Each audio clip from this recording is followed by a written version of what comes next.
Ladies and gentlemen, it's your boy back at it again. Folks, welcome to another edition of the Rico Report brought to you by the Buffalo Fanatics. I must stumble over my words because I'm rocking to this beat right now, boys. Ladies and gentlemen, how are we feeling as Bills fans? Hey, did we get the player that we needed in the draft? Was it who you expected? Are you happy with it? How did you feel about us moving on from Zack Moss and making a business decision? I'm just saying I had to put that out there. You feel me? Ladies and gentlemen, it's another freaking show. Ready to rock. We're going to talk about everything from the trade deadline to who we acquired, who we moved on from, picks we've acquired, picks that we've lost. And, of course, we got to talk about the game that was against the Green Bay Packers. Boys and girls, man, this is going to be a fun show. Let's make it a fun show. So if you guys are here for the first time, you guys have no idea who I am. My name is Rico. This is the Rico Report. This is Buffalo Fanatics. Smash that like while you guys are in here. If you haven't subscribed, subscribe. Y'all are bugging if you don't. So, folks, let's get right into it, folks. We got busy. We got busy right near the end of the trade deadline, right at the end. We were working the deals, working the phones all over the place, man. Brandon Beane, a.k.a. Big Baller Beane, was not going to let it rest. He saw what the Chiefs were doing. He saw what Miami did. Ooh, Miami's not playing, boy. They're not playing. Listen, you have to do those things that your AFC foes. I mean, listen, man, you see, I didn't expect it this year. I really didn't. I don't think a lot of people expected. We expected a top-heavy AFC battle. Every win and loss matters. I mean, it always does. But did you expect it to be a two-team tier league in the AFC? It's the Bills and the Chiefs. It's the Bills and the Chiefs. And I honestly, we expected to have the Raiders in the conversation, maybe the Chargers in the conversation. It's early still, but right now, as of right now, folks, I mean, just let me give you an idea. Just so you guys can see where I'm coming from. So it doesn't look like I'm just talking ish and I'm like, oh, I'm a big Bills homer, because I ain't no homer. You guys already know that. But if the playoffs were to start today, all right, check this out. You got the Bills, the Titans, the Chiefs, the Ravens. You want to hear something that's really cute? The Bills, every division winner that you see to your far left, the Bills have beaten them. They beat down the Titans. They beat the Chiefs. And they came back from 17 down and took down the Ravens. And then we got the Jets next week. And you got the Dolphins that beat us. You got to give them credit. And they're doing work. And they're the wild card. But look, the Bengals were in the Super Bowl last year. Bengals are 4-3. And they looked absolutely atrocious last night. The Patriots, who knows what's going on with the Patriots? And you got the Colts. The Colts they're just a big question mark. And I'm glad I have someone that's going to be here to talk to me about that very, very scenario, very situation. I'm sure it's frustrating, but at the same time, I'd love to know what their thoughts are. And we're going to get into that. My man, Lawrence Owen, is with me. He's going to share some thoughts as we get in here. And then we got the Broncos. And I mean, what the hell are the Broncos riding? Let's ride what? What are you riding? What wave are you guys riding? Let's ride. Boy, shut your ass up with your let's ride. Start winning. Let's win. How about we do that? Let's win. Let's win a game. They did in London. Let's try to win a game on, you know what I'm saying, in dominating fashion, because that team was built to win. Built to win. And you got Russ looking like Russell Westbrook. And that's my Lakers. My Lakers are looking god awful right now. So I mean, shoot, you know what it is, man. But listen, welcome everybody. We got 300 plus people watching right now, and I appreciate you. While you guys are in here, while you guys are tuning in, just smash that like. And if you guys are a betting individual, listen, folks, this might be the time to start kind of anteing up on betting because changes have been made. Teams have gotten stronger. Teams have gotten weaker. If you guys are looking to, you know what I mean, make a little something on the side and make a little money, we have partnered up with BetUS, and it gives you an opportunity to use our promo code BF125 with 125%, $50, $2,400, whatever the heck you want to do. Jump in and get that going. And don't forget, use that BF code, man. Let's go. So without further ado, and we're gonna get into the Bills trade. We're gonna get into what it means for the Bills and all that. But I want to, because I have 10 minutes that I want to spend with my guy, because I know I have to put a timer for myself. Because if I get going with this guy, I can go for like 3 hours talking. I have to put a timer because I'm back on the night shift, so everything has got to be bang, bang, bang. So I got to get in and get out. So without further ado, I'd like to introduce my friend, Mr. Lawrence Owen. What's going on, Lawrence? Man, it's going a little bit. Honestly, I'll be fair with you. I just woke up like about a half an hour ago. I took a midday nap, woke up, saw the trade news, and I was like, "Well, crap! Josh Allen's got another weapon. That's nice." Yeah, he sure does. Now, I want your thoughts first and foremost, because I know you're probably going to be wondering, what am I getting in return? Right? We'll talk about that. But I want to know, for someone that has been watching the Colts for a very long time, you know the ins and outs of these Colts, and I know what I know about Nyheim Hines. We've been watching him from afar. He reminds me of I don't know if you Robert Turbin. He gives me Robert Turbin vibes, not quite like Robert Turbin as jacked up, but gives me the vibes of Robert Turbin, and I like the play style of Robert Turbin. So talk to me about Nyheim Hines and what he brings to the freaking Bills. What are Bills fans supposed to be excited about? Talk to me. So, Nyheim Hines is that shifty guy. I mean, he is great out of the backfield, first off. I mean, he's got amazing hands. I honestly think he's built more like a slot receiver than a running back, and he's got incredible quickness, great at tracking a ball down, catching the ball. Most of his passes is him running out of the backfield, running down the sideline, running past linebackers and catching balls, right? That's what he does. So, I mean, that's perfect for the Bills. I mean, and Josh Allen and the way that this offense is ran, he's just a scary weapon out of the backfield. He's not afraid to run it up the middle, but that's not his strength, right? Use it to my ear. His strength. What are his strengths? His strength, like I said, his strengths definitely is in space. You get him the ball in space, and he's going to create even more space. Okay. So that's what he does so darn well. And his hands are immaculate when it comes to catching the football, just immaculate. Okay. So here a couple things, right? And I want you to kind of put your GM hat on a little bit. But before you put your GM hat, I have to ask. I like Deion Jackson. I believe his name is Deion Jackson. I like what Deion Jackson brings. A big boy, runs hard, right? Mm-hmm. Runs hard. So Nyheim Hines had an opportunity to play above and over Deion Jackson, but they picked Deion Jackson instead. What was the deal with that? I mean, obviously they traded him, but I know they liked him, but Deion Jackson over Hines, that you paid him not too long ago to come back to the squad. Like, what's going on? Well, I think a little of it had to do with the fact that the offensive line this year for the Indianapolis Colts has not played up to par what we was hoping for, which was one of the reasons why the Indianapolis Colts moved on from Matt Ryan mid-season, and decided, hey, we're going to go with our second-year quarterback who's got some mobility to him. So that's an issue. Hines, in my opinion, like you said, you need creases for him, and our offensive line just hasn't been doing that. Whereas you nailed it on the head. Deion Jackson is a guy, he's more of a lower your head, run, hit a crease, and hit it as hard as you can, and just bruise people trying to run through that offensive line, through the defensive front seven, and pick up yards that way. I think that's kind of, maybe, if I'm not mistaken, that's kind of how Moss is, isn't he? We'll get into that. We'll get into what you're getting with Zack Moss. And I'm not hating on Zack Moss because everyone knows in this chat that I've been a supporter of Zack Moss and right till the end. But the writing was on the wall. Excuse me. The writing was on the wall for Zack Moss. Now, I'll get into Zack Moss in just a moment, but this is where I want you to put your GM hat on. All right. So you're looking at the Bills right now. And you're familiar with the league, so you're familiar with the Bills a little bit. You've got James Cook, you've got Devin Singletary.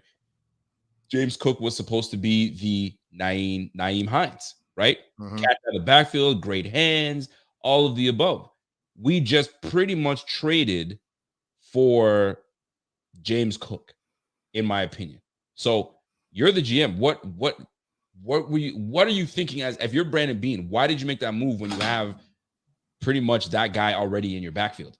Well, you got somebody who's been there and done that, right? Mm-hmm. He has proven to be able to do these things already over the course of the last 5 years. Nyheim Hines is that guy. He's been in the playoffs. He's made big time plays. Some of his best plays were against your team. I mean, that's going to make a difference when you're a GM going, look, I've seen this dude firsthand up against us actually do some of these things, make backflips and things like that in the end zone after touchdown catches. You're going to want someone like that, and when you see something like that firsthand happen, it's you're going to end up pulling the trigger. The only thing is I think the biggest thing with Nyheim Hines is he's already under contract. You ain't got to worry about signing him. You already know exactly what you're paying this dude over the next few years because he's already signed his extension. So now you got this guy locked down. He's also someone, who you just talked about. You got a young running back in the room that is kind of similar to Hines. Well, Hines is an experienced veteran running back who will now be able, not only do you have him under contract, but now he could, take his knowledge and his abilities and pass it on to the other running backs in the room that have similar ways of running and catching and stuff. So, absolutely. Okay, well, listen, here's my thoughts on Nyheim Hines, and I'm going to share it with my folks. This guy is what we wanted in McKissick. This guy is what we wanted in James Cook. I'm gonna keep it all the way the buck because let me tell you, man, Lawrence, I've been critical of James Cook. I've been critical. I have not been impressed. I haven't. He doesn't move the needle for me whatsoever. And I think Brandon Beane feels the same freaking way, and that's why he went out and got something that was James Cook and beyond and more, right? And 4.38 speed for my guy Nyheim Hines, right? Mm-hmm. So he can move. And he's not afraid to run inside. He's not afraid to run outside. And what I love about him is he's north-south. It's one cut and he goes. Tony Pollard-esque. And I love me some Tony Pollard. So you guys lose an asset. We gain an asset, in my opinion. And I hope it turns out in the way that when we traded for Jerry Hughes and we gave up a linebacker that is now coaching for the Lions right now, I hope it works out that way as well, that Nyheim Hines becomes a staple in this offense. Now we're pretty much renting him for the year because he becomes a free agent next year in 2023. So we will see how it plays out. And he's only 25 years of age. So this is a tryout for him. 25, this is your tryout. If you do well with us and you mesh well and we fully use your capabilities, we're good. We're good. Somebody told me to get over Breece Hall. Never. I ain't gonna get over Breece Hall. Guess what? Brandon Beane did either because he just traded for Nyheim Hines. So cut it out, Johnny Blaze. Johnny. Anyway, so let's get into Zack Moss. I got to read this super chat real quick. Come on over 400 watch, smash that like. You already know my man, G. Hayden. What's happening, Jay? Zack Moss. What do you know about Zack Moss? Honestly, not a lot from outside of, seeing him play a few times against the Indianapolis Colts and, other games that I have watched from here and there. I think he's a kind of a between the tackles power runner, is he not? That's about what I see. I don't see a lot of outside of that, though. So I'm hoping that you could fill me in a little bit. You brought me in for Hines. Feed me, my guy. Feed me. Here's the deal. Zack Moss, when we drafted Zack Moss in third from Utah in the third round, he was to compete and eventually take over as RB1 over Devin Singletary. That is my opinion. And what was being displayed was true because they were force feeding Zack Moss the football to make him our number one guy. But Devin Singletary was like, no, sir. You ain't about to just take my job just like that. You got to prove it. And Zack Moss never really became the guy that we could depend on, right? He had some fumbles early on in his career. I mean, no different. Devin Singletary did as well. But the reason we brought him was because we needed someone to get the tough yardage, you know what I'm saying, and get in between tackles, and he can catch out of the backfield. He's got great hands. I got to give it to you. He's got great hands.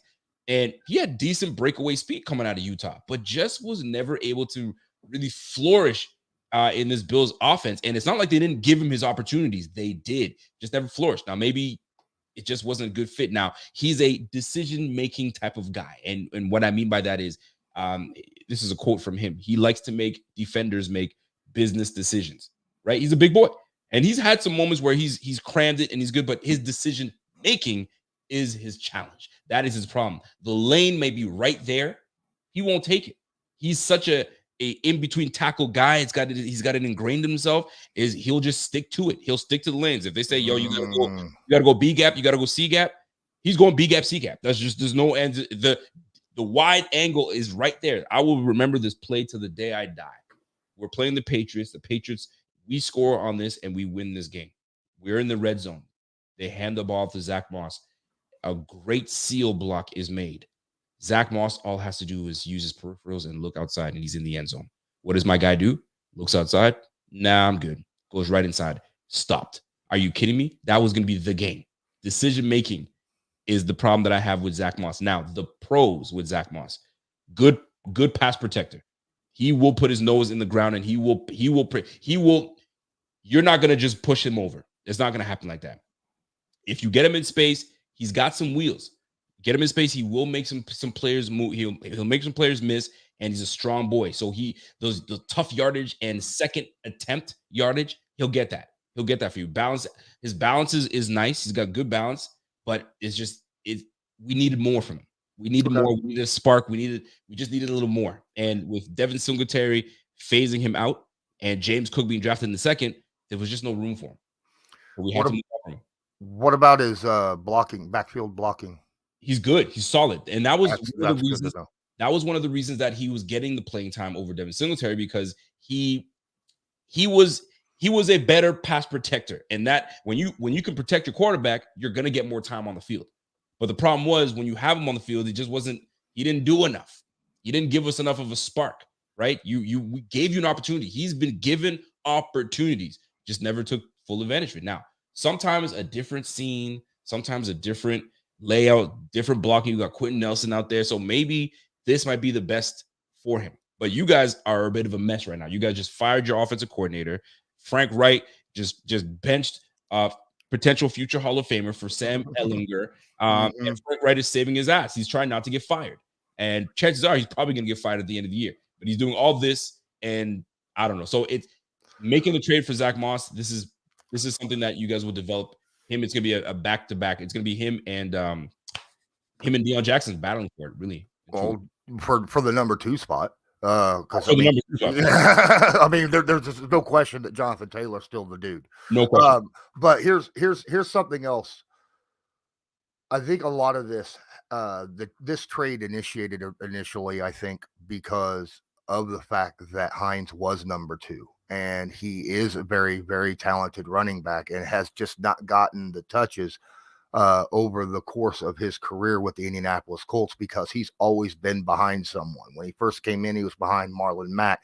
Yep. Then we ended up getting Jonathan Taylor, and now he's behind Jonathan Taylor. He's just not getting the Colts were trying to get him snaps in as a slot receiver or something of that nature, but it's just not the same as being that dude. Right.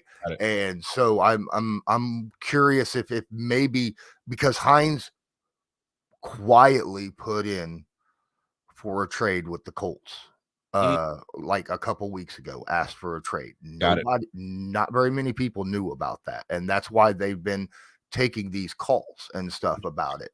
And well, I think with the Bills and with the style of offense that the Bills runs, I think he's going to be happy there. I think he's going to be very happy there. I think, McDermott and them aren't afraid to draw up plays for your running backs as well when it comes to throwing the football, right? I mean, I understand that he's not exactly known for, all right, we're going to hand the football off, but he has no problem drawing them up for the running backs to actually catch out of the backfield and make monster plays. I've seen a few people in here talking about he could take it 60. You absolutely darn right sure he can. Definitely. And here's the thing, Lawrence. That's what this team needs. It needs that breakout. Devin Singletary will make you miss in a phone booth. Devin Singletary will run. You know what I'm saying? He had an opportunity to break out last game, right? And he got tackled at after 30 yards, he was gone. Nyheim Hines gets that very opportunity. He's gone to the house for 60 easily. Problem, I don't want to say the problem. The challenge with Devin Singletary is he doesn't have long speed. He doesn't have long speed. He'll rip off a 30-yard run, but that's it. That is it. And we are looking for that explosive player. We have that on offense with our receivers. We have that with our quarterback. You can flick one and he's there, but we just need that in the backfield. Now, we were tied to Alvin Kamara. We were tied to Kareem Hunt, potentially. We were tied to Cam Akers. I'm missing a running back. We were tied to one more running back that I'm missing right now. But the point is, we were tied to a whole bunch of running backs. We needed one. And I think we still have a bad taste in our mouth because McKissick decided to say, I'm going back to Washington. What a terrible idea. What a bozo that was. A bozo move. He'll never forget it. He'll never forget that. Now you catching passes from Taylor Heinicke. I like Taylor Heinicke, but he ain't that dude. But anyway, CMC, thank you. And we were going after Christian McCaffrey. Could you imagine Christian McCaffrey in a Bills uniform? Oh God. Yeah. We were talking about that on my show. Even Rodney McLeod, my co-host was like, dude, that's I don't want to play against that in the AFC, in the playoffs. Yeah. The two teams that I thought was going to be the scariest teams for him would have been Buffalo and San Fran, honestly. And he's doing great for San Fran, but my goodness, can you imagine? Listen, Christian, this would have been they already think that Josh Allen's a cheat code. How do you stop Josh Allen? Because he's that good. And you put Christian McCaffrey in that? My goodness. But anyway, the money. How much money did you have in your coffers? And you didn't have any money. Exactly, right? You didn't have any money. And here's the thing: when it comes down to money, I think the Bills were. I think we were like $2 million is what we had in the bank. Let me see if I got the right screenshot because I got to make sure I'm looking at the right one. Is this what I'm looking at? Perfect. So Nyheim Hines and his contract. I mean, after this is it. At one point, his base salary is at 1.83. And obviously, we're prorated. So we're paying a fraction of that because we're halfway through the season. So it was a great, cheap deal for us. And now we have the ability to let him walk next year if we really wanted to. So at the end of the day, this is a rental. And if we like what we see, we have him for $4.5 and $5 million. And that is wonderful. That's a wonderful freaking deal. But we do have an out next year if it just doesn't pan out. But I can't see us making that decision just yet. We'll see how James Cook plays out. And who knows? Maybe James Cook might be on that block next year. Or it might be a Nyheim Hines and James Cook backfield. Now that in itself will be interesting. Nyheim Hines, James Cook. We'll see how that plays out, man. But listen, Lawrence, before you get out of here, man, that's what I want. I want you in and out because I got to get right to the other things. Where can people find you? And I love the fact that you are teamed up with former NFL players and you get great insight. So let people know where they can find you and where they can find your content. Well, you can find me on Twitter and Instagram at Colts_law. And any podcast you listen to, you can check out Believe in Colts, where my co-hosts, former player Gerard Powers and current Colts starting safety Rodney McLeod, are my co-hosts, and we talk every week, preview, post game, and then of course just general NFL stuff. And then of course on YouTube, Lawrence Owen. Just look up Lawrence Owen or Colts Law, and you'll find me there. So appreciate you having me on here again. Listen, I appreciate it. I hope you get the crust out of your eyes and really go out and really look at all the trades that were made. Like, listen, what are the freaking Lions doing getting rid of Hawkinson? I get it. You're trying to acquire some picks, and he's gonna ask for a lot of money next year, and you don't have but my goodness, you sent him in the division. Yeah, that's the crazy thing. It's like how you do that? Haunt you guys. That's nuts. Lions are gonna lion. Right. That's the best way I can put it. All right, ladies and gentlemen, my man, Lawrence Owen. Lawrence, I always appreciate you, man. We'll definitely catch up in the future, man. All right, man. Appreciate you. Have a good one. You too, man. That's my guy, Lawrence. Give a smash out life for my guy, Lawrence, man. He always comes through, and we have good chemistry. Anytime we chop it up together, it's always a good time. And if you are appreciating this show right now, folks, you guys already know what to do. Subscribe to the mother effing channel. This is the channel for you to be at. And if you guys aren't following me on Twitter, here it is. There's my Twitter handle right here. Rico_BF_. Maybe I might pay that $8 and get my damn check mark. Psych. All the check marks are freaking out. Oh my God, they're going to make me pay $20 to be on Twitter and be verified. Hilarious. Anyway, moving on, folks. Moving on. So here's the deal. The deal when it comes to Nyheim Hines. What did we give up? And I got to give you guys the details first and foremost. I can't just sit here and talk about what he's going to bring to the team, because I will. And we have time to talk about it. We have the Friday show to talk about that. But the official deal that brought Nyheim Hines to the Bills, and us trading Zack Moss and a 6th round. So here's how it goes. It goes Zack Moss and a 6th round pick, and that can go to a 5th rounder to the Colts for Nyheim Hines. And the Bills are trading for Nyheim Hines. So here's the deal, man. We sent them a 6th rounder and Zack Moss, and we sit here and we get Nyheim Hines. Now, some people might not like, what's the big deal about Nyheim Hines? Why is everybody rocking with Nyheim Hines? I want to show you guys a little something about my man Nyheim, right? Nyheim, and I love that name, by the way. Nyheim is a dope name. Nyheim Hines can run. His 40 time is a 4.38. 4.38 40 time. I want you to check this out, man. This man, and I think that what do you call those the resistant treadmill. It's like the speed is not set for you. The player sets the speed for this type of a treadmill. And he was clocked at 23.8, if I got it correctly. 23.8 miles an hour. 23.8 miles an hour. Fam, we gush about guys that run 21, 21.5, 21.6, 22. Once you get into 22, you're like, okay, that boy can roll, right? Nyheim Hines is clocked at 23.8. What? That boy can roll. And he's explosive. That's what I love about Nyheim. So, Nyheim, man, listen, man, welcome to Buffalo. Listen, I'm as skeptical as they come, man, and I've seen what you do. You do big things, and you get the ball in your hands, and it's game over. We spread the defense out. Guys, think about this, man. We spread the defense so thin that, like, you've got to be disciplined. You got to have gap integrity, because if you don't, Nyheim could be gone for 60. Now, he may not have been able to do that often in Indianapolis, but Buffalo's different. Buffalo's different, baby. Buffalo is very different. So shout out to Nyheim Hines. Now, if you guys aren't too thrilled and you're like, man, I need more convincing, well, don't let me convince you. Let his former teammate. Nyheim Hines is going to the Buffalo Bills. Wow. With a shot clock expiring trade on the books made official in the PAFL. Adam Schefter is reporting that the Colts are trading Nyheim Hines to the Buffalo Bills. Sources tell ESPN. Let me tell you about Nyheim Hines as a Colts fan.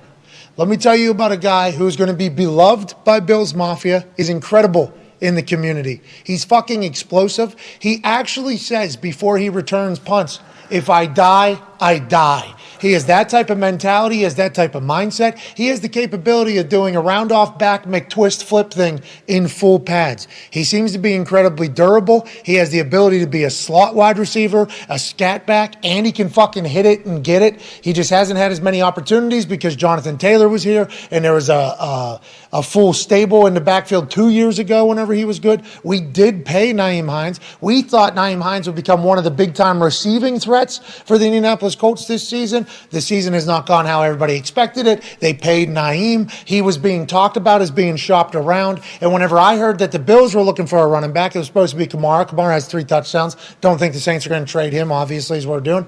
I said this morning in the kitchen over there, if Nyheim Hines goes to the Bills, nobody's going to talk about it. But Nyheim Hines is going to become a fucking weapon for the Buffalo Bills. If he has any space at all, he's gone. Hits it, gets it, fast, beloved.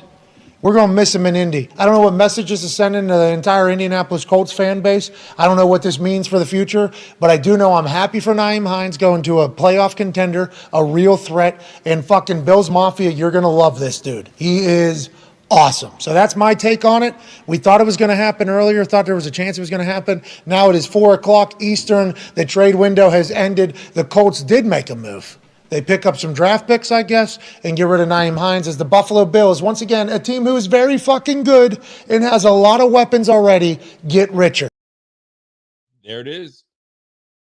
You know when it's a good addition to a team when you see the way that that person was talking. Pat McAfee is one of the best out there in what he does. The guy is fantastic. He's dude is in like, dude, you just want to listen. He's captivating. You just want to listen to what he's saying, right? He's nice like that. Now, the Colts losing Nyheim, you can see how bothered he is. But he's also saying, man, good for you. Go and be with a team that's got some success, and you're going to be able to display your skill set, and they'll know exactly what it is they're getting in you. And you can't get a greater endorsement than that. So shout out to Pat McAfee. Shout out to Nyheim Hines. Shout out to Brandon Beane that made that thing happen. There are some, you know what I mean? There's going to be some repercussions now. It's not all great and dandy for certain people on the team, because now what does it mean for guys like James Cook? What does it mean for guys like Devin Singletary? What does it mean for how they're going to split the touches? There's a lot of things that are going to materialize over time. And listen, Nyheim Hines, if he's hungry, he'll supplant, you know what I'm saying, James Cook, because obviously James Cook is the rookie, so there's time for him to develop and so on and so forth. But you don't trade for someone to just have that person sit. You don't trade for someone, and I'll be disappointed. It'd be very disappointing if that was the case. We traded for him to just have him just sit behind these guys. No. He's going to be utilized. He's going to be used. They traded for him at trade deadline. Be ready for it. Be ready to see more Nyheim Hines, a little less of James Cook, sprinkled in James Cook. But like, this team is so damn explosive, you don't know what is going to come your way. You know what I'm saying? Now, I do have a super chat coming from my man, James. What's up, James? James comes in and says, hey, man, listen up. I don't see how this helps us in the red zone with short yardage. This has been our major problem on the offense, Rico. Well, here's the deal. There's a reason that we were able to move on from Zack Moss, because he was our short yardage guy. And it's a fair question to ask. But the answer to that question, it's just 2 words. Josh Allen. That's your short yardage guy. I don't know how many times that we've seen Josh Allen capitalize and succeed on short yardage. 4th and 3, Josh. 3rd and 2, Josh. 4th and 1, Josh. You get the rhythm. 5 and, you know what I'm saying? I was about to say 5. But anyway, you guys catch what I'm saying, man. Like that, he's our short yardage guy. You know what I'm saying? And one of these days we're gonna sprinkle. I mean, listen, we had Devin Singletary try to go for it on 3rd and 1, stopped at the line. Not that it was his fault. It's just those things happen. The success rate of Josh Allen going for that rather than handing off is higher than it is to give it to the running back, because he's just that big. You 6'5", 240, fam. It's hard. And you see what they've been doing. That's 2 games in a row now where I've seen 2 games in a row multiple times where they motion Gabe Davis over and they bring Gabe Davis right back. And then right when Gabe Davis is coming back, they go. Now, if the defense is smart and paying attention, when you see Gabe Davis go around and you see Gabe Davis coming back, time that thing. Because it's coming your way. Now it's a matter of stopping it. You got Mitch Morse, you got Roger Saffold, you got Ryan Bates. That's a lot of beef coming your way. Pause. That's a lot of beef coming your way. So listen, we're going to have to get used to it. We're going to have to just adjust to it. All right. Carl Tolman, what's up, Carl? Carl says, yo, the knock on Devin is he doesn't have the speed. Hines is a Devin with speed. They wanted a bruiser. We have Gilliam as a fullback, Reggie at the goal line. And that's a great point as well. You might see a lot more Reggie Gilliam. And Reggie Gilliam has earned it. The way he's been blocking for our RBs, man, give him a little love and give him the touches to get in the end zone. He might be our new answer to the goal line if it's not Josh Allen. We'll see. I'm not too worried about it. Truth be told, I'm not too worried about it. We don't really face a lot of 3rd and shorts anyway, because we just go 2nd and 7. Let me hit you with a 40-yard bomb. Done. Let's move on with life. You know what I'm saying? So shout out to the Bills. They did that. And we're going to keep moving, man. And shout out to the chat, man. We got on a Tuesday evening, we got 695 people watching from all over the place, from Facebook, YouTube, Twitch, Twitter, all that shit. Bang, biggity, bang. You know what I'm saying? Salute to you guys. And smash out like while you guys in here. Now, we weren't done, folks. We weren't done. The Bills trade for an offensive piece, and then they go ahead and trade for Mr. Dean Marlowe. If you guys remember Dean Marlowe is a former Bill, right? Dean Marlowe has been one of a favorite. He's a favorite, to be honest with you, because they like Dean. They've been messing with Dean for a long time, and the fact of the matter is, they brought in Dean, and here we are. Dean is back in Buffalo as our safety. Now, what does that mean? Why are we going for a safety? Well, I mean, it's very clear. We lost Micah Hyde to a neck injury, so he's done for the year. But he's not. He's been in the locker room, and he's almost like as if he's a second coach, which is great. He gets to still be around the team. Jordan Poyer banged his elbow early in the season. He's had to miss a little bit of time. Banged his elbow again. Heard a pop. So we don't know what his status is. Apparently, his wife is saying, "Nah, he'll be all right. He's just you just got to ice it up or whatever." I don't care what she said, but she said something. And shout out to her, kind of giving us the scoop that he might be all right. But the point is, if he was all right, we wouldn't be looking at Dean Marlowe, or maybe Dean Marlowe was always on the radar, and we were just, buying time before we can make that happen. So the Bills went ahead and hit up the Atlanta Falcons, and the Bills sent a 2023 7th round pick to the Falcons for safety Dean Marlowe. So guess what, Dean?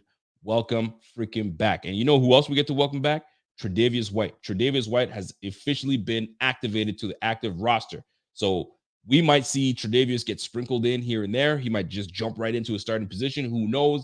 McDermott doesn't want to say anything until the last second. Doesn't want to give, I guess, a competitive advantage to his opponents. But Trey coming back against Zach Wilson, that'd be great. Dean Marlowe returns. And here's the beautiful thing about Dean Marlowe. Dean Marlowe returning to a defense that he's very much familiar with. He's returning to a team that he's very, very, very much familiar with the personnel. So this is just, we can plug and play. There's no need to, stash him on the side like Xavier Rhodes. Did you guys remember that we signed Xavier Rhodes, right? You guys remember that? He's still sitting there on our roster on the practice squad.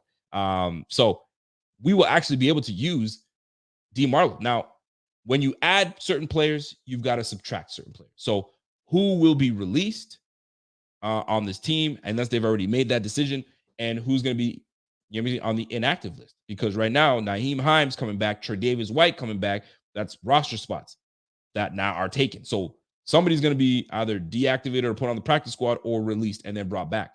Probably on the defensive side of the ball, defensive front, who knows? But that's what it's going to look like going forward. So Dean Marlowe, welcome back to Buffalo.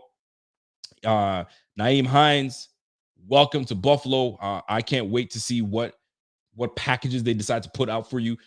It's dangerous, man. If he catches on to this offense rather quickly, and I'm talking about quickly like CMC did with the 49ers. If he catches on, boy, it's problems, man. It is problems for the league. It is problems for the league. Now, let's look at what it means for the offense. And before we get into it, we're going to get to our super chat. My man GT Gamer. What up, GT? Says, hey, Rico, I did like Zack Moss. I did like the Zack Moss pick. He just didn't pan out. But I love the Hines pickup. And I think Hines pickup will help us improve our already explosive offense. You are mother effing right. That is absolutely the truth, man. And listen, man, there's no hate on Zack Moss. You guys already know, man. I was always trying to root for Zack Moss because he has all the physical abilities. Big, strong dude, can run, you know what I'm saying? Can catch out of the backfield. He's got great hands, man. And it's just that it just never worked out. It never worked out. And you guys already know. You guys are my witnesses, man. I was always trying to root for him, but it's just tough. And at the end of the day, when they deactivate you, anytime that you hit that deactivation list, they don't see you as a valued piece. It's just not. It's not in the cards for you. And then the minute they deactivated him last week, and then this past game they activated him, but they kept him on the sideline, you knew that he getting traded. The writing's on the wall, my guy. The writing's on the wall. So Kudos to him, man. Good luck. Good luck to Zack Moss, because I never hated the man. I was critical, but I never hated the dude, and I hope he does really well. And if a second breath of fresh air over there in Indianapolis, who knows, man? Maybe a renewed focus. I don't know. But shout out to him, and shout out to the Bills for moving on. You know what? Here's one thing you got to give credit to.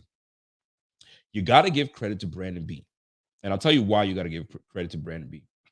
My man Pierre's like, yo, shit, I totally forgot that we got Xavier Rhodes on the squad. Oh, yeah, we got him all right. Was it Rhodes is activated on the back to the 53? Oh, shit. Okay, well, there you go. Anyways, we'll see how that plays out. But anyway, it's just fun. You got to give credit to Brandon Beane. And I'll tell you why you want to give credit to Brandon Beane. Some people are stubborn. And there's some people that are stubborn. Sometimes I get stubborn, or I'm stuck in my ways where I'm determined to like see something through, or whatever the case is. You know what I'm saying? As bad as it gets, see something through.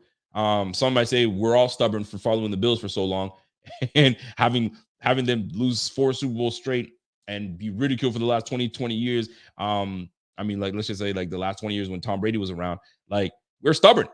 We love our squad, and we stick to it, right? We want to see it through. And right now we're seeing it paid off. But the reason I want to bring up Brandon Beane is Brandon Beane will make a move. No matter what, no matter when, he'll make a move. And if he's wrong and it's like, it didn't work out, I'm out of here. I'm cutting ties. I'm not tied to this. I'm not tied to this player, because some might say like he's sticking to it. There's some players that, man, like I freaking brought this guy in free agency, and I wanted to work out because I spent a lot of money on this guy. I wanted to work out. But if it's not working out, cut your ties and try to get something for it. And he drafted Zack Moss in the 3rd, and they tried to give Zack Moss opportunities, and nobody can say they didn't. Zack Moss had every opportunity to take that role as a number 1 running back in Buffalo, but he could never make it happen. So this was the opportunity. You got another year in this league. You have another year on your contract. When you go to the Colts, so the Colts will make a decision on you. It just won't be the Bills, and the Bills were able to just say, move on. I'm out of here. Furthermore, he brought back Dean Marlowe. He could have just said, no, man, that's past. That's in the past, man. I don't need Dean Marlowe. I'm gonna go with one of the young bucks on the squad. Nah, man. He's like, yo, Dean, come right back. You already know the system. You already know how we roll. You already know what the vibe is in Buffalo. You already know what the goal is. You're not new to this. You know what it is. And I'm sure Dean Marlowe never wanted to leave Buffalo, but it's the business. It is the business. And I was happy for him that I think he signed with the Lions, and then that didn't work out, and then he went to the Atlanta Falcons. He's where he's supposed to be. And the train keeps on freaking moving. That shit ain't gonna slow down, man. The point of this season is to win the whole freaking thing. And we acquired the pieces to help us get there.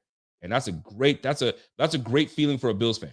Because if we did nothing, I know some people would have been like, what the F? Brandon Beane is sitting on his hands doing absolutely nothing while these guys are doing something, and these guys, fam, there wasn't a whole lot for us to do. Think about it. We talked about it, right? If we're going to add something to this team, where is it that we need to add? Running back was clearly one of them, and obviously safety. And we addressed those 2 needs today. You got to show some love to Brandon Beane. You got to show love to Brandon Beane. My man James comes in and says, Rico, how concerned should we be that the Finns picked up Chubb and Wilson today? So here's the deal. Damn, this could be a problem. So I don't know I know they picked up Chubb, but I didn't look at who the Dolphins picked up. They picked up Jeff Wilson. Oh, the running back, Jeff Wilson. I'm not concerned. Jeff Wilson's a good back. He's definitely a good back. But I'm not concerned because our defensive front is a pretty solid defensive front. That Packers game, I'm not worried about what the Packers did. I mean, they kind of threw us off a little bit, able to run the ball down the middle and really do some damage on us. But we were more so expecting Aaron Rodgers to air the ball out because they're down 3 scores. So this is what we're expecting. And kudos to Matt LaFleur, was like, nah, this is a chess game. You're not about to do that. And they won that portion of the game where they ran for over 200 yards on us. Didn't like it, but I don't think it's going to happen again. When you have guys like Daquan, Tim, Ed, Jordan, I don't worry. I don't worry about it. The game plan will change every game. So I'm not too worried about it. It's a great question. but I'm not worried about it. Jeff Wilson's a good back, though. He's a good back, but they got Raheem Mostert. I'm more worried about Raheem Mostert. And it's funny. It makes sense. You got McDaniel, that was a former offensive coordinator, offensive coach for the 49ers, and he brought both his 49er backs. He's trying to make this Miami South Beach into California, whatever. Am I worried? No. We have a solid team. We have a solid team, and I'm not worried whatsoever, man. Major problem with Moss, poor, inconsistent vision. Facts. That is facts, man. Inconsistency is with him because he'll give you a good run, and you're like, all right, that's the guy. That's the guy we drafted. And then he'll give you 2 or 3 inconsistent runs where you're like, come on, son. Like, really? That's who we drafted? That's the guy we drafted. And then you say the same sentence, but with a different tone. That's the guy we drafted. That's what he got to say often. You're stubborn on your cook take. I am stubborn. And I told you guys, I'm stubborn until otherwise. And until I see something that gives me like, okay, I see what we got. That's cool. This last Packers game, I liked what I saw from James Cook. I liked it. But I'm not going to sit here and be like, he's our guy. He made it. Because if he did, guess what? We wouldn't be trading for Nyheim Hines. Y'all need to stop with this, man. Stop with this nonsense. It is what it is. You see it. If we were good, we wouldn't have traded for Nyheim Hines, which is pretty much James Cook upgraded. So that in itself is somewhat problematic, but maybe to make it work. Because Devin Singletary, chances are, may not return to Buffalo next year. Who knows? We don't know. So it might be the Hines. You got me saying Hines, Cook, backfield. Maybe that's what it's going to be like. I don't know. We'll see. It's going to be fun. Shout out to my man, Jeff King. What up, Jeff? Jeff comes in and says, hey, I know this much. Don't want to see that foot come off the gas pedal again like I saw the other night unless we are up by 30. In the fourth quarter, we can't do that. Finish them off and finish them early. Leave no doubt who's in charge. You're 1,000% correct. You can't leave any doubt. When you're up, you got to keep pouring it on these guys. Pour it on them. Pour some sugar on. Put the sugar on these guys, man. Real talk, man. You got to pour that sugar on them. And we kind of slowed down a bit. We took the foot off the pedal a little bit. But kudos, you got to give it to them, man. They fought because they didn't want to lose 4 games in a row. So they were doing everything they can in their power to not lose.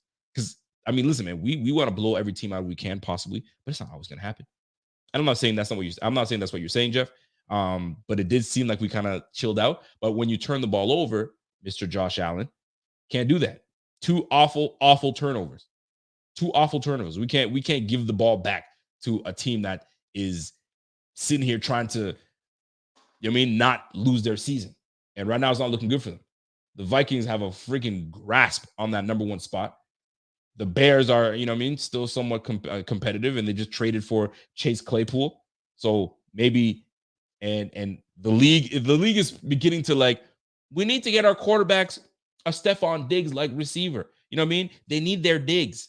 So maybe Justin Fields just got his Diggs. You know what I mean? I love how everybody wants to reference back to the Bills, right? Year 3, there's going to be a huge jump for this person and that person and this person. I love hearing it because they're using Josh Allen as the example. Isn't that cool?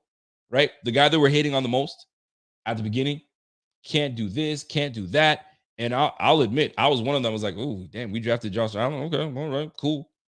Until I saw what was really good, I was like, okay, this guy's legit. But for the longest time, nah, man, he ain't gonna make it. He ain't gonna do this. He ain't gonna do that. And then now he's got everybody going, oh shoot. Okay, we need that. Okay, what did they do? Okay, they got him a receiver. Cool. They got him an O-line. Okay, they got him some slot receivers. All right, let's see what we got. Justin Fields, Chase Claypool, Darnell Mooney. So we'll see how the Bears trade out. So I don't know, man. The Packers might be done, folks. I don't know, man. The Packers just don't look good. They look awful. They don't look good. And they didn't even no trades at the deadline. Y'all needed a receiver, man. Y'all should have traded something for a receiver. Whew, I'll tell you, man. And Pierre agrees, man. He says, yo, Beane is never married to his pick. You damn right. And if he doesn't do a great job, then it's over with. He's gonna move on from you. So you gotta give him a applause for making a business decision with Zack Moss and center packing. It's just what it is, man. It's just what it is. Now, what do you grade these trades at the deadline? Is this a C+? Where, okay, it's nice. It's nice. It's not horrible. and I can see some really good things happen with this. What is your grade for this trade that took place today with the Bills and the Colts, Atlanta and the Bills? What are your grades for this this squad? You guys let me know. Give me your grades in the chat right now as I read your comments. Is it a A plus? Do you guys feel great? Was this the addition we needed? Is this just a B minus? It's a solid pick, and we'll see where it goes. This is an F. We should have did more. You guys let me know. Let me know in the chat. And while you guys are doing that, let me read my comment from my guy Silas Whittle, the OG, triple OG. What's up, Si? Si comes in and says, "Hey, Miami gave up a 1 and a 4 and 5 for a guy on his last year of his rookie deal. He's an okay pass rusher, and he's coming from a better defense. Miami is ranked 26th against the pass and 28 against the run. How much does he actually help?" Well, what I think is, I think obviously they brought him over there to facilitate a pass rush, help shore up the run game. You know what I'm saying? He's a good overall. I mean, the guy got drafted, what, 4th overall, the year that Josh Allen in 2018. So he's an overall solid lineman. Very good. And they added that team. They added him to a team with Phillips, Wilkins, Ogba. So they got some good players on that squad, right? Here's the deal, though. It's not a matter of like he's in his last year of his contract. They're ranked 26 and 28. They brought him in for one person, and they brought him in for Josh, right? Josh Allen is a dangerous, dangerous man, and they need everything they can to protect their defense, because if you turn your back to Josh Allen, he's gone. So they need someone to shore up that edge. Don't let him out of your grasp and force him to pass. That's what they want him to do. They think they got the blueprint because they beat us once in the all that heat, which is cool. That's fine. You know what I'm saying? And we 90 plays. I don't know how many plays. I'm exaggerating when I say 90 plays, but maybe it was 90 plays. I can't remember. But we had a lot of plays. It was 90 plays. 90 plays. 90 plays. You feel me? So they think they got the blueprint on how to beat the Bills. They're the only ones that done it this year. And it was a close one. You know what I'm saying? But kudos to them. They did what they were supposed to do, and they won that game. They made more plays than we did. So what they're doing is like, we've beaten them before. We can definitely do it again. But guess what? Now we have an additional lineman to help put pressure on Josh Allen. And you can't fault them. You can't fault them. The same way that we built our defense to beat the Chiefs, they're building their team to beat the Bills. And like my man Buffalo Buddy said, it's a copycat league. It always is a copycat league. When I see you do something, I'm going to do it and I'm going to tweak it. I'm going to do it and I'm going to tweak it. My man Bill's Mafia Hitman said, yo, Rico's better than Zack Moss. Yo, you stupid. You stupid. But anyway, great job by Brandon Beane. You can't even hate on Brandon Beane. Brandon Beane is that dude. Big baller Beane is that dude. You guys already know it. We know it. We all know it. So now all we're doing is now waiting for our receiver. Now, I do have to talk about a few things, right? I got some notes I gotta bring up some things I need to talk about. Okay. And Diggs and Odell have something to do with that. And we'll get into that in just a moment. But John Fazio, what's up, Johnny? What's up? Thank you. Appreciate that for that super chat. I love that. The difference between the 22 Bills and the 21 Bills is last game would have been the Jacksonville game. Also, we are winning close games. The Miami game was a fluke. Half our team went out with, and we were still, and we still almost won. Correct. I mean, it's an excuse because they were in the same heat. They were going down as well. But we did deal with some things. But the most important thing is we had 17, and 17 kept us in the game all game long. However, it was also on 17 that lost us the game. Let's be real. He makes that throw to Isaiah McKenzie, game over, and we're not even talking about this. We're not even talking about the Dolphins. You know what I'm saying? So we know what's good, but we failed that game. We failed that game. So, but shout out to John DeFazio. Appreciate that super chat. I'm looking at the grades. So Johnny Blaze says a C+ for me. Richard Forrest B-. Bills Mafia Hitman B. I see a lot of B's. That's a B. You see Michael went fancy with me. He didn't want to give a grade. He just said meh. All right, bro. B. We got a B and a 6th rounder. B. Marlowe is a great key. So a lot of B's, man. So the average grade right now is B, because everybody seems to be in the B+, the B's, the C+. So we'll average out that to D. Now we got this bozo over here saying it's a D-. I don't know what Big Time Beane is talking about. You know what I'm saying? Your name is Big Time Beane, but you're giving Beane a D- on that. That's funny. All right. Let's move on to you know what I'm saying, the game that was.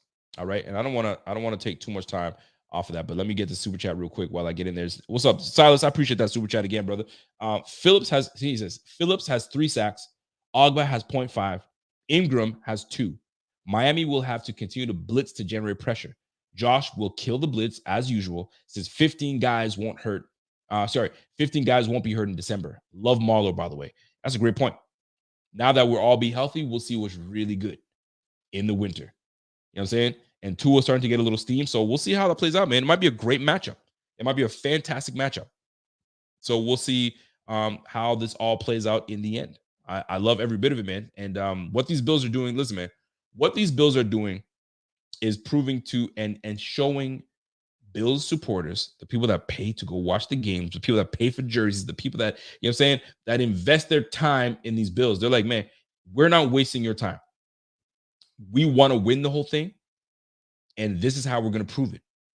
By taking care of our own, by making sure that we have the right pieces on this team. And we're not done. Trade deadline, we're making things happen. We are making things happen. So kudos to Brandon Beane, man. He's letting Bills Mafia know that we want to win this whole freaking thing, and we're gonna add the pieces for us to be where we're supposed to be. And now we got the Jets next week. We should be able to just put them where they need to be, and that's all that matters to me, right? At the end of the day. Now, this past game against the Packers, I gotta play this clip. I gotta play this clip for y'all. All right. And if I can find my clip here, right?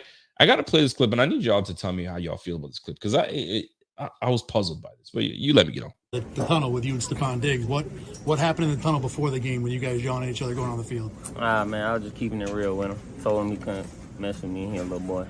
So that's all that was. Just being honest, you feel me? That's all I can do. He said he didn't know who started it, but he said he finished it. What's your reaction? I don't know what he mean by that. I need more clarification. Do you know who started it? No. I don't either. I finished it. How do you feel about your matchups with him dating back to your days with Minnesota? How would you characterize them? I mean, I always thought he was a decent receiver. But, you know, I don't really got much else to say about him. When you look at your team, Jair, what the hell was that? He a little boy. What? Fam, you got gifted a freaking interception, number one. You got gifted. Josh even said it. I tried to turf it, but I put a little too much on there. I tried to turf it. Now, I don't like the decision that Josh made right there. Terrible decision. Just throw it actually in the dirt, my guy. But he put a little too much. I turfed it. I tried to turf it. And I just gross what I just did. He a little boy. But listen, I when I listen to this stuff and I'm like, you got to be kidding me. Like, what are you saying? It makes no sense. With you and Stefon Diggs. What happened in the tunnel before the game when you guys yelling at each other going on the field? Man, I was just keeping it real with him. Told him he couldn't I was keeping it real with him. I was just telling him he can't hold me. He's a little boy. mess with me, he a little boy. Okay. So. He a little boy. You didn't even listen. You had coverage on him 3 times. If you told me that you locked him down all game long, you have every right to say he a little boy. I sunned him. That's my guy. You know what I'm saying? That's my little bro. You feel me? But you didn't. You sat in your zone because coach didn't want to put you in there because he didn't want to put you in a bubble because he knows Josh Allen will get you. So he was protecting your ass. Every one of y'all. You're a baller though. Jair can play. That's when the alpha says, let me have him. I want his ass. Let me shut him down. Let's see what Josh can do. Nope. He a little boy. That's all that was. That's all that Just was. Being honest, you feel me? I hate that. Just being honest. What are you being honest about? When someone says they're being honest, it's because they're about to admit something. I'm gonna be honest. They're about to admit something or just drop their opinion on something. My man said, I'm just being honest. You little boy. No, son. Terrible take. He said he didn't know who started it. Matt Perino. Finished it. He doesn't know who started it, but he finished it. That's a dig. He didn't like that. He's like, I don't know what he mean by that. Yes, you do. Clarification. He had 100 yards on your team. Yes, you do. You know exactly what you mean by that. He had 100 yards on you boys. And he was getting up in your ass, man. He was letting you have it. His boys had to pull his ass off of you and your boys. And you talking, man. That never made any sense. He's too good for that shit. He's too good for that. You little boy. Boy, you better stop. That made me laugh. That made me laugh for real. Now, I do want to bring something up, though, because it does have something to do with Jair Alexander. Now, let's just recap this. I gotta look at my time. Okay, 10-16. Okay, so here's the deal. The Bills dominated that game. The Bills were head and shoulders above, better than this team. We definitely had some missed opportunities in this game. Obviously, we got in the red zone twice. We turned the ball over. We need to be better. We need to be better. And I know Josh is going to fix that situation. That was just a lapse in judgment by my guy, Josh Allen, and he will fix it. He will fix it. And we know it. We all know it. Now, this game was one of those things where, like, it wasn't a pretty win, but it wasn't a horrible win. And the worst part is we turned the ball over twice. They ran over 200 yards rushing on us. They did all those things, and they still lost by 10. The Bills are a dominant team. The Bills, that's what I learned in that game. The Bills are a dominant team. We can have a sloppy game and still win by 10 against a Hall of Fame quarterback. And let me remind you, that's 3 quarterbacks that have won MVP that Josh has beaten this year. Pat Mahomes, Lamar Jackson, and now Aaron Rodgers. That's huge. It may not mean anything, but it is, because there's a stat that Troy Aikman did the same damn thing. He beat 3 MVPs that year, and guess what? The Dallas Cowboys won the Super Bowl in '96. Let's just throw that positivity, that juju right onto Josh Allen and these Bills. Let's make that work. And I'll take every bit of it. Now, do I have concerns? Did I have concerns with that game? I had concerns. I had to rewatch the game. And there were, 16 tackles made by Tremaine Edmonds. 16 tackles made by Tremaine Edmonds. He was sideline to sideline, literally sideline to sideline. It was great. He had some missed tackles. He had some, some moments where he couldn't get off the block, but so did Milano. You know what I'm saying? But people out here still on this whole Tremaine Edmonds. Yo, fam, really? Like, really? Did you like y'all focus on the negativity, and I get it. Because it shows when a big play happens, you're like, man, how'd that big play happen?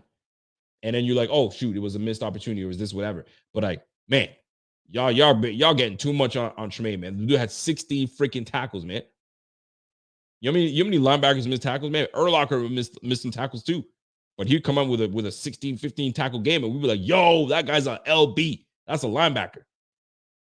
You know what I'm saying? I've been critical of Tremaine Edmonds too. Believe me, you have heard me. But sometimes you just got to call it what it is. Like, he's nice. He played well that game. Overall, played well that game.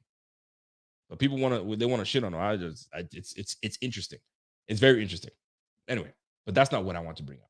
I want to bring up something interesting though. So I'm watching Stefon Diggs do absolute work against Rasul Douglas and the defensive backs on this Packers team. And I'm like, hold on a second, because everybody's talking about like, yeah, let's bring another receiver to the team. And a lot of people are like, no, we don't need another receiver. We're good. We don't need Odell. We don't need. Okay, fine. But let me remind you something that it just dawned on me. All right. So 8 targets, 6 receptions for Stefon Diggs, over 100 yards and a touchdown. He is him. Okay? He is him. God forbid something happens to Stefon Diggs. Right? I'm not putting it out there, but I'm going to talk about it. You know what I'm saying? Because it needs to be talked about. Something happens to Stefon Diggs. Our next best receiver is Gabe Davis. We love Gabe Davis. We do. We love Gabe Davis. But majority of the time, you know who was covering Gabe Davis? Jair Alexander.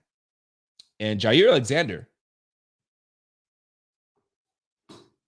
only let Gabe Davis have 2 receptions out of 7 targets. And that's a number 1 receiver. That's a number 1 DB on Gabe Davis. That's a number 1 DB on Gabe Davis. Let me repeat that. That's a number 1 DB on Gabe Davis. And it was 7 targets and only 2 receptions by Gabe Davis. You got me saying Gabe Davis. Gabe Davis. And he had 2 drops. So you don't want to bring Odell? If something happens to whoever, I'm just putting it out there. Let's just say, I'm not even going to say injury. Let's just say Diggs turns into a diva. He doesn't want to be part of the Bills anymore. I'm pissed off. I'm out of here, right? Never going to happen, but I'm just going to put it that way. Now you got to focus on Gabe Davis being your number 1, going up against number 1 type of DBs. Do you know how problematic that's going to be? Jair locked him down. He locked that side down. Gabe Davis was not able to do anything. 2 for 7 and some drops. And you don't want to bring Odell? Y'all better wake up, baby. Y'all better wake up, because right now a lot of people are talking about the reason that we have such success is because Josh Allen and Diggs they're so great together, which is true. Devontae and Rodgers are so great together. Look what's happening to my man Aaron Rodgers right now. It ain't working. So we just got to make sure that we can add more talent no matter what. You think the Rams were just okay with Cooper Kupp and Robert Woods? You think they were just fine with Robert Woods and Cooper Kupp? No, they said bring Odell. Bring him on. So I'm back on this situation where I'm all in on bringing Odell to the Bills because of what I saw this last game. It was enough for me to say, oh, okay. A number 1 receiver that was locked in on Gabe Davis, and Gabe Davis was essentially ineffective. If I'm lying, y'all let me know. So, folks, let's stop with this whole we're good, because we could be one situation away where we're like, damn, all right, what's going on? So I'm all in on Von Miller saying, yo, he's coming to Bills. Yo, I used to say, yo, just be quiet. Until it happens, it happens. Yo, I'm all in on that, especially with what I saw. When a number 1 corner locked in on Gabe Davis, he was ineffective. It's the facts. If it's not a number 1, cool. Gabe Davis will run free and do what he needs to do. I'm just saying, people, y'all need to wake up, man. Stop with the whole, like, you think we're good because we're la-di-dying. That la-di-da can stop real freaking fast. Khalil Shakir is cool. I like Khalil Shakir. He's a rook. Let him learn. Let him see the game. He hasn't gone up against a big dog. Now, when we went against the Rams, you know who was all over Stefon Diggs. If it was ever going to be that way, it's gonna be that. You go against Miami, who's gonna be attracted to go and cover Stefon Diggs? Xavier Howard, right? With a double team on top of that, right? The Titans didn't have the DBs to match up with us. The Ravens, Marcus Peters is their better DB. And Marlon Humphrey's pretty nice too, right? They had good ones. They had good ones over there. And I bring this up because we need to understand that the more weapons we have on this team, the better. Case in point, us going out to get Nyheim Hines. Case in point, that's what we need to do. But we sitting here BSing that we don't need it. Don't ever say that we don't need it, man. And I'm going through. I want to go through the schedules and the team, the scores, and all that stuff. I need to. Let me open it up because I want to see it for myself. I woke up from my sleep, and that's how you know you're sick. When you wake up from your sleep and you're like, yo, that game that happened? What the hell? I'm sick. I should be waking up in the head. Hey kids, how are you? I'm thinking Bills. Man, I'm gross. You feel me? But anyway, let me get to it because I gotta look this up, man. Real talk. And what kind of statistics that Gabe Davis is having on these people? And I like Gabe. Don't get me wrong. We all love Gabe. But like sometimes we gotta pump our brakes a little bit and understand why Gabe is doing what he's doing. Because the number 1 or the top corners are usually fishing over at my guy, Stefon Diggs. And when it didn't happen, which was very interesting, There was an explanation. Why didn't, because I think they asked Matt LaFleur, why didn't you put Jair over there and cover Stefon Diggs? I mean, he was the problem. He's like, well, you go man to man, Josh will kill you, which he did. Josh had what, six carries for like 50 yards. So he knew he was protecting his defense. So when he stayed in the zone and he stayed where he was and stayed true to the defense, and Gabe was against Jair, nothing. You feel me? So very interesting observation making. So Gabe Davis, although nice, it doesn't hurt to add some pieces. It doesn't hurt.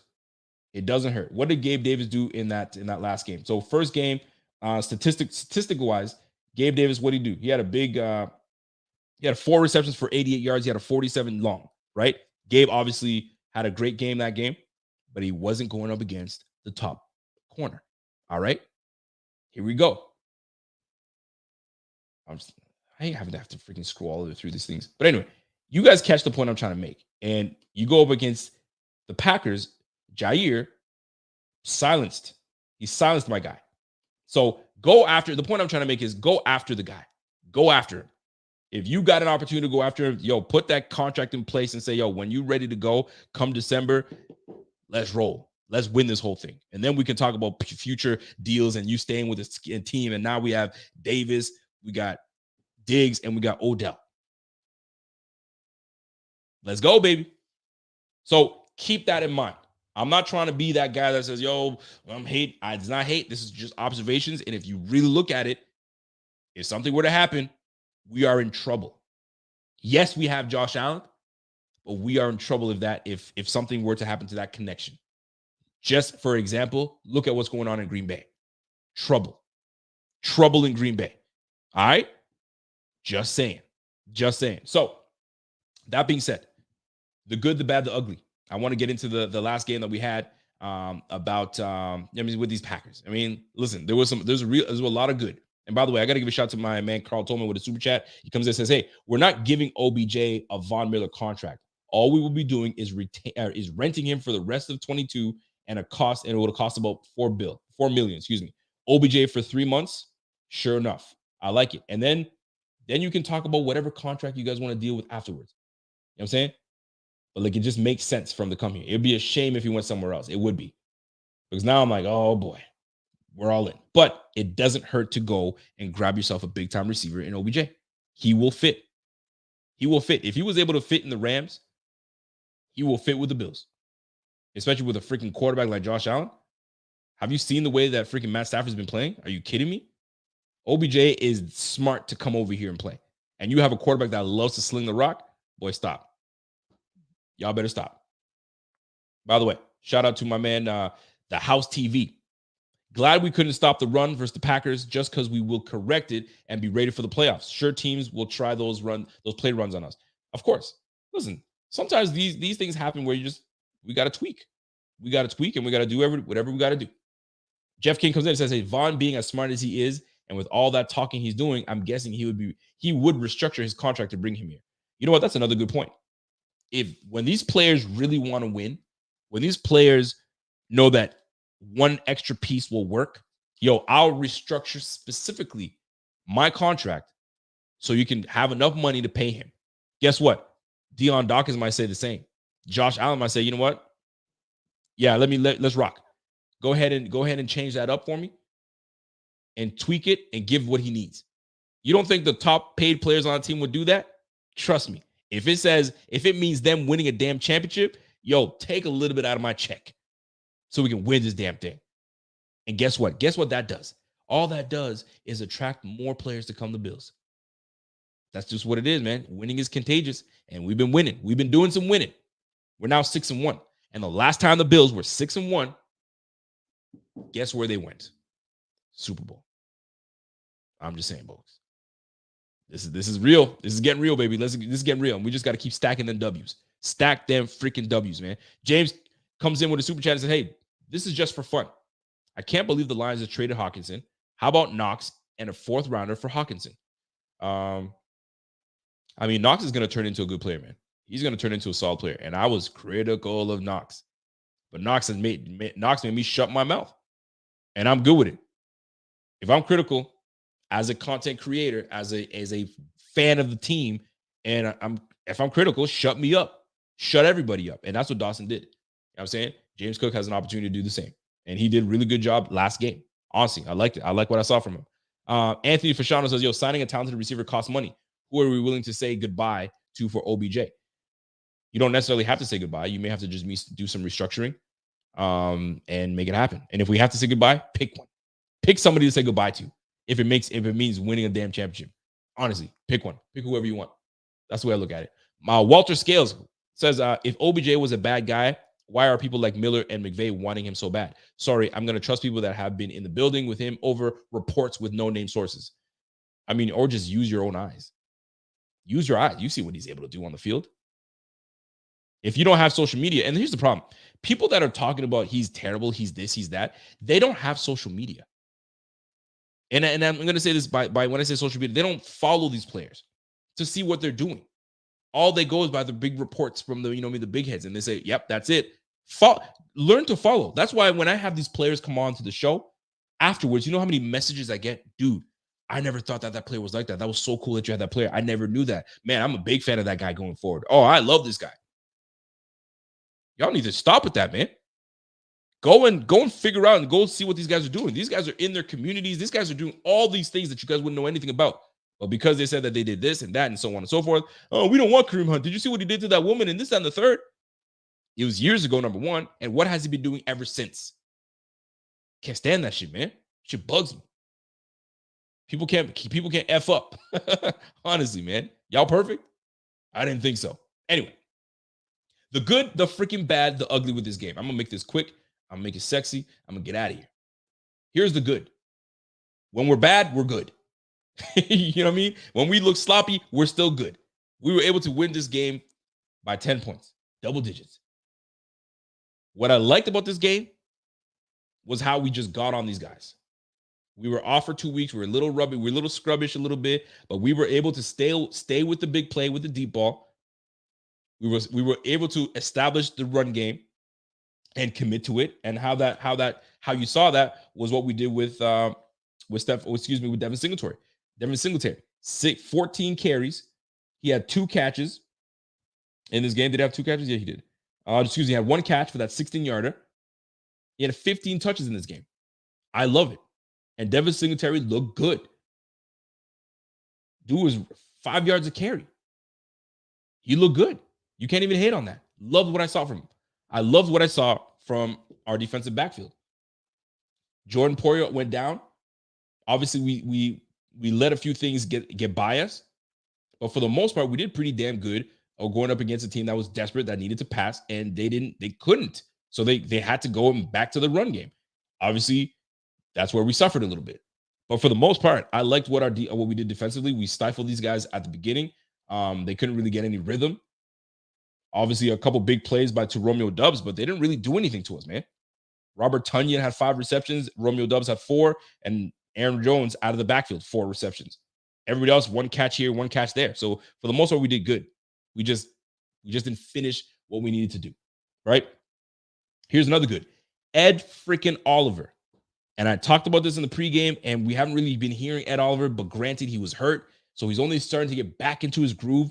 And boy, he wasn't recorded for a sack or anything. However, he was what gave Greg Rousseau his sack. If not from the pressure and pushing of the pocket from Ed Oliver, Greg Rousseau doesn't get that sack. Ed Oliver was all over it. Shout out to Ed Oliver. Shout out to Jordan Phillips. Jordan Phillips had 2 big hits. He absolutely smashed this tight end. I forgot that it's a tight end that I'm not familiar with. Josiah DeGora. I think it was Josiah DeGora caught that football. And Jordan Phillips absolutely put a shoulder into his ass. And into the turf he went. And then Jordan Phillips laid out Aaron Jones. Jordan Phillips, my goodness, man. That man tackles with his shoulders. Yo, that's 2 shoulders he put into somebody. I'd rather him wrap up, but he's a big defensive tackle, man. You know what I mean? So if you're gonna run into that man, you better come with everything. But boy, oh boy, Jordan Phillips, Ed Oliver, but more specifically, Ed Oliver had a really good day. I'm happy with what Ed Oliver was able to do. What else stood out? Special teams. We were great on special teams. I like what we did on special teams. Obviously, Tyler Bass is doing what he's supposed to do. That boy's OG. Shout out to my girl Trish. Trish is all up in Tyler Bass's. She loves Tyler Bass. By the way, happy belated birthday to my girl Trish, Queen of Chaos. That's my girl. But for the most part, man, great job by the team overall. Like, we're winning, man. We're 6-1. We'll take it. You know what I'm saying? Anything else stand out to you guys? That was good before I get into the bad.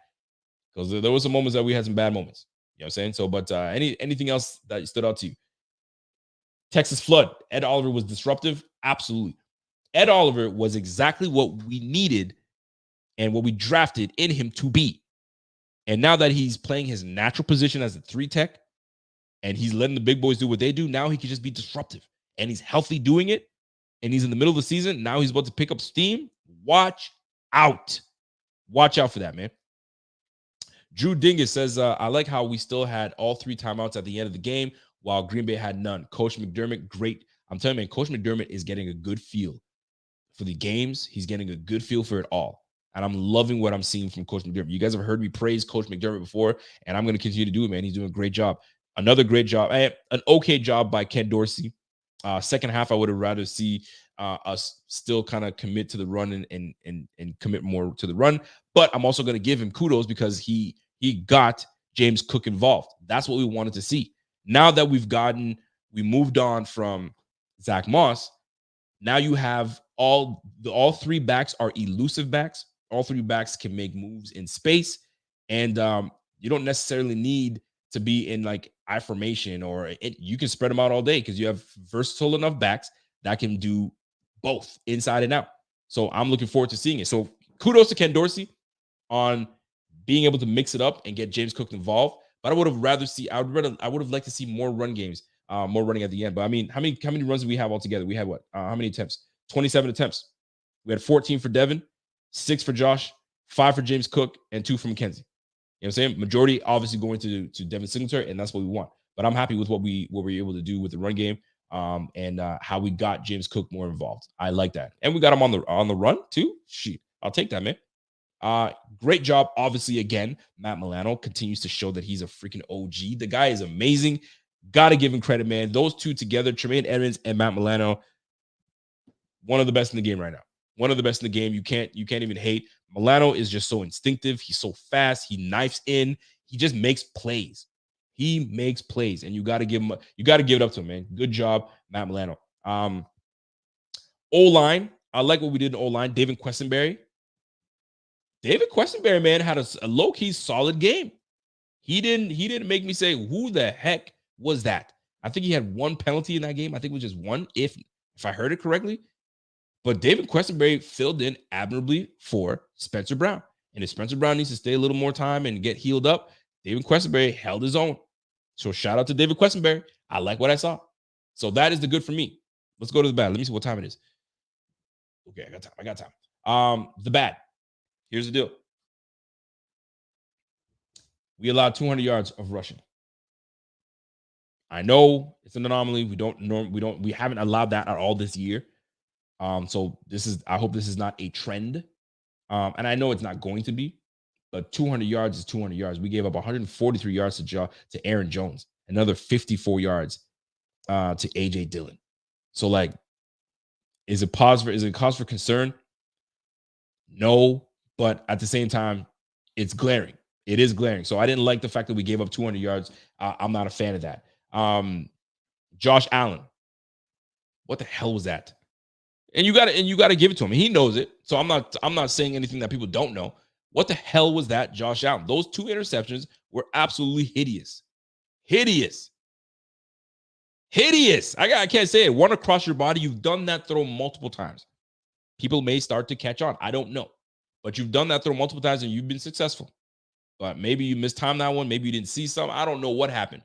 But that back over they always tell you, no, but you can't make that throw. Don't make that throw. Unless you're Josh Allen. Well, Josh Allen tried to make it and he got caught. I don't like it. I don't like it. So, no, thank you. I didn't like those 2 turnovers, and especially the last one. The last one, it just had me scratching my head like, what the hell just happened? Like, we're marching. We're doing so good. Like, we could hang more points on these guys. And you just gave the ball away after we took it away from them. We give the ball away. Sorry, they take the ball away from us and we get right back. It's like, come on, man. We can't have that. We can't have that. So Josh Allen's 2 interceptions, not a fan. Not a fan at all. Last but not least, in terms of what stands out, and if you guys have anything that's bad, just hashtag bad, the bad. Just hashtag the bad and tell me what it is. It's visually, I can see it while the chat is going because the chat is going up and down. So the other thing that I didn't like was 2 for 7 on third downs. We didn't convert on our third downs. We're usually a much better team. We're actually one of the best teams in the game when it comes to completing our third down. And 2 for 7. That was uncharacteristic from this team. We're usually 50%, if not above 50%, but we're hovering around that mark. And we go 2 for 7. No, we can't have that. We can't have that. We got to be better with that. And I don't know. I can chalk it up to, what I'm saying, just communication didn't work well. I don't know. Something was off. Maybe it was play calling. They didn't like the play calling. It didn't work out. But I didn't like it. 2 for 7. Not a big fan. Let's clean that up, fellas. Let's clean that up. And I mean, I think I got one more in me that I didn't like. And obviously the red zone. We went 2 for 4 in the red zone. We got to be better in the red zone. And obviously those interceptions obviously don't help. So 2 for 4 in the red zone, not cool. All right, not cool. We got to clean that up. The ugly. What to you was ugly? Did anything stand out to you that was ugly in this game? Anything? Talk to me. Anybody? Well, here's what. Nothing ugly per se, but what I don't like is the fact that we had to sign and trade for Dean Marlowe makes me kind of somewhat worried about the length of time that, if any, Jordan Poyer is going to be out.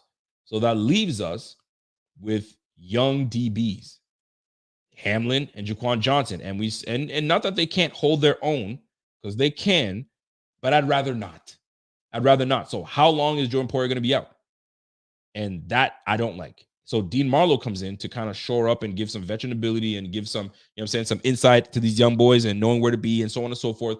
But man, I don't like that we might be out without both our safeties, all pro safeties. Don't like that. To me, that's the ugly that stands out to me in this game. I'm not a fan of that. I hope Poyer it's not a big deal, or maybe he just needs a game off, especially going up against the Jets, because that's a game that we should be able to get. But I'm not a fan. WB says the ugly Poyer getting hurt. Yep, exactly. That's what I just talked on. So yeah, man, I don't like it. I don't like it, folks. I don't like it one bit. Let me go to the super chat real quick. My man Carl Tolman. Carl comes in and says, hey, it's upside down.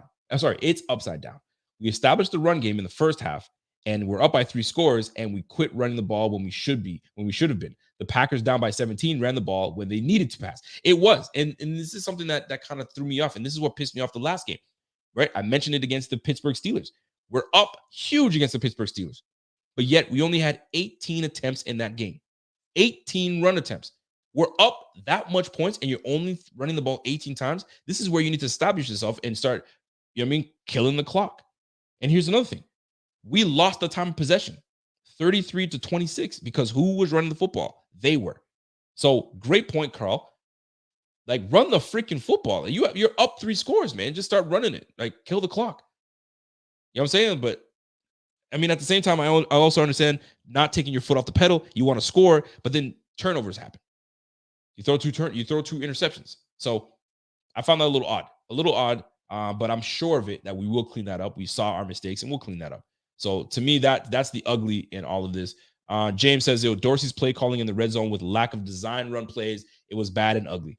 He needs to get better in that regard. We're 2 for 4. We're not doing well in the red zone. Red zone this year, we're not great. One thing I will say that I missed from Brian Dable is we were money in the red zone with Brian Dable. We were really good. We did really good things. The year prior to that, we struggled. So we worked all offseason last year to work on getting better in the red zone in the offseason, and it worked.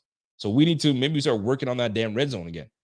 But we need to establish something, man. And establish that run and get things popping, man. Real talk.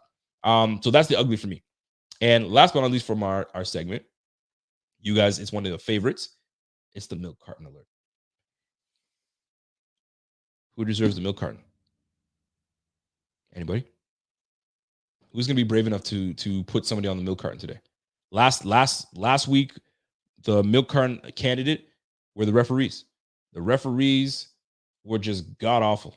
They just were missing calls, trips, all that stuff. They just wasn't happening. Excuse me, the last game we played. The referees are just terrible. Who is or what should be the milk carton candidate? What is the milk carton candidate? Somebody said, put Lil Dirty on the milk carton candidate. Lil Dirty was already on the milk carton candidate, and he's learned his lesson. He's learned his lesson. He was all right. He got in the end zone. He made some plays. He did what he was supposed to do. Some people say Gabe Davis dropping balls left, right, center. Gabe Davis should be in the milk carton candidate.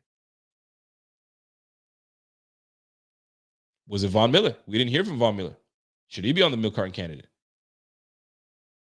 Well, I'm going to tell you right now, it's Gabe Davis for me. I mean, I think you guys saw it coming. Gabriel Davis in this game, non-existent because he had a number one corner against him. It was eye-opening to me. Now, are we going to see this happen often? No. Because number one corners usually go with the number one receiver.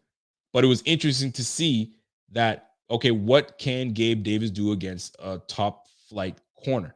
And I mean, the proof's in the pudding. 7 targets, 2 receptions, 2 drops. That's what happens. And it happens. It's just a bad game. It's just a bad game. But milk carton candidate, where were you? You know what I'm saying? Where were you?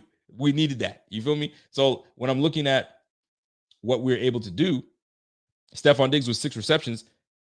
The next person with the most amount of receptions, Gabe Davis, was tied with Dawson Knox. 13 completions by Josh Allen. 13 completions. And of those 13 completions, 6 of them went to Stefon Diggs. Our number 2 receiver you gotta have more impact than that. And it's not like we didn't target you. You got targeted 7 times. Stefon Diggs got targeted 8 times.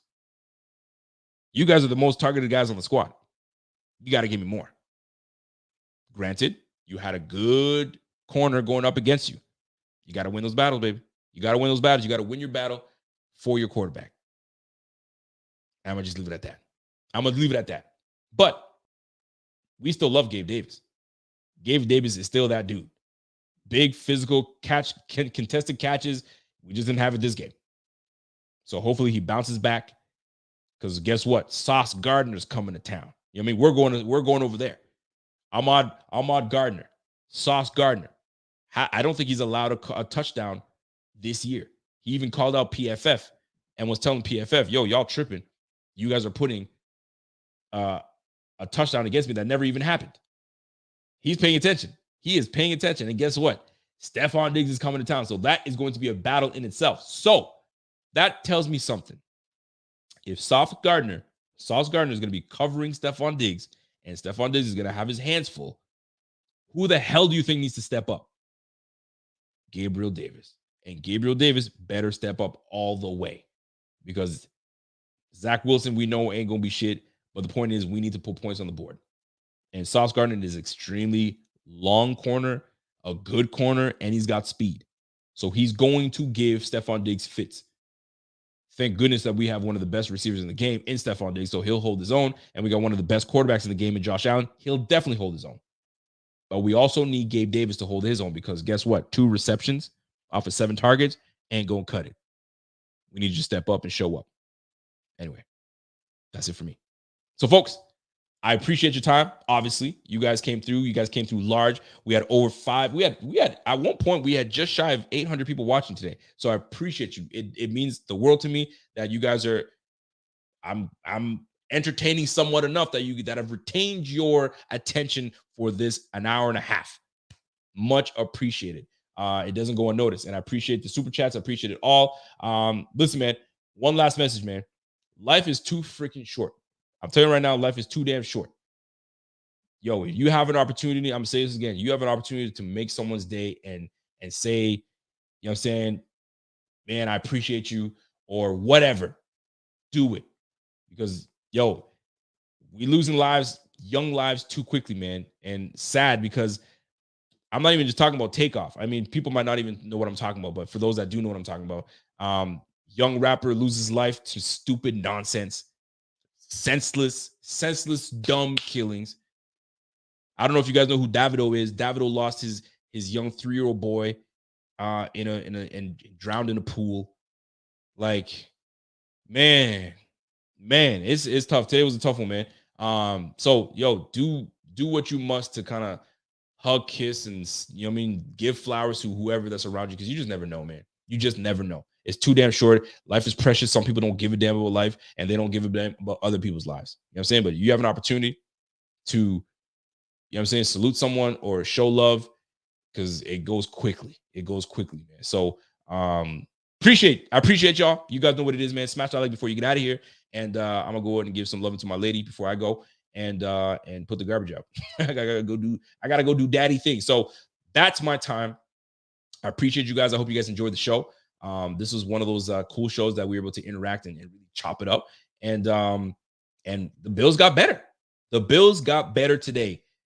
Recapping, Nyheim Hines comes to the Bills. Nyheim Hines, comes to the Bills. Dean Marlowe reintroduced to the Bills. We've got ourselves our safety. We've got ourselves a speed, one-cut type of running back that can catch out of the backfield and is very explosive with 4.3 speed. Let's see how Ken Dorsey uses this weapon. We've got a new weapon. We'll see how this plays out. So that's it for me, folks. You guys have been awesome. You guys are always great. Enjoy the rest of your evening. I got to go do that thing. And we will catch you on the flip side tomorrow. That's my guy, Rev. He's going to be doing it up again. And then we'll be back at it again on Friday. We'll talk about our pickups. We didn't do it today, but we'll talk about our pickups on Friday. And then we'll go from there. Until next time, what is coming? It's your boy. And I'm gone. Y'all have a great night. Catch you on the flip side. Peace.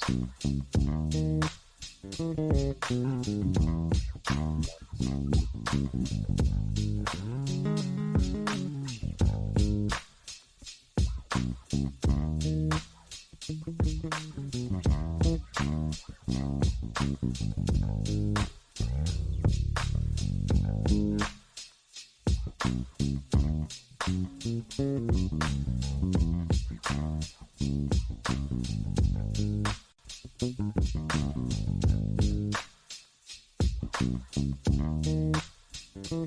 you.